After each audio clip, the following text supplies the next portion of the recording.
Hi, my name is Jessica Constantinidis. I am the Innovation Officer for Europe, Middle East and Africa for ServiceNow.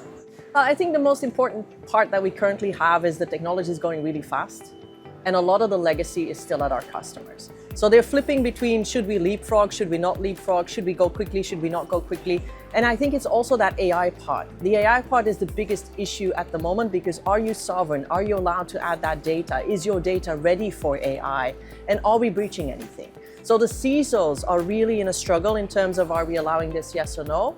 But then on the flip side, the legacy part needs to move very quickly. So I think a lot of customers are in that limbo of what should we do first and what makes sense.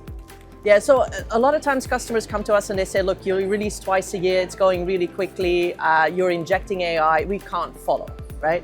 So we have gone back to customers like finance, banking, manufacturing, and we said, okay, show us what you need, show us where we can help you guys. And we have started to co-create and co-develop these blueprints for finance, banking, manufacturing, healthcare.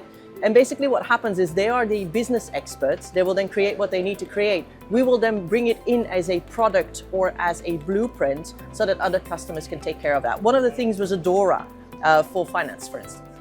So for me, it's very important because I have a bit of a weird job. I don't necessarily sell our software. So I go in and I look at the customer's go-to-market. I look at where do you want to be in the next 3 to 5 years as your entity, not necessarily ServiceNow, but them. And then I work with them to see how they can leapfrog, how they can change their go-to-market, how they think outside of the box, and then potentially put themselves ahead of their competition. So the co-creation is a little bit of a tricky one because first of all, you need to have commitment. You need to have commitment on money, people, and target. For me, a co-creation only is successful when you say, look, this is what we do in the first phase, but you have a clear cutoff date if it doesn't work. You're not co-creating for the sake of co-creating. You're co-creating with a goal and with a purpose.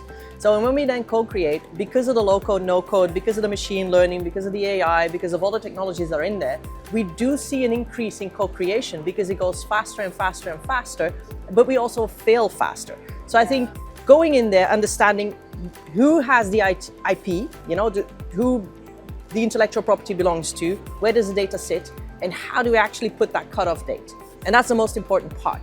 When you clearly, all of you, and it's mostly like 2, 3, 4, 5 companies together, have a clear setup date, then you're always successful because you know if you don't hit that, you just stop the whole thing.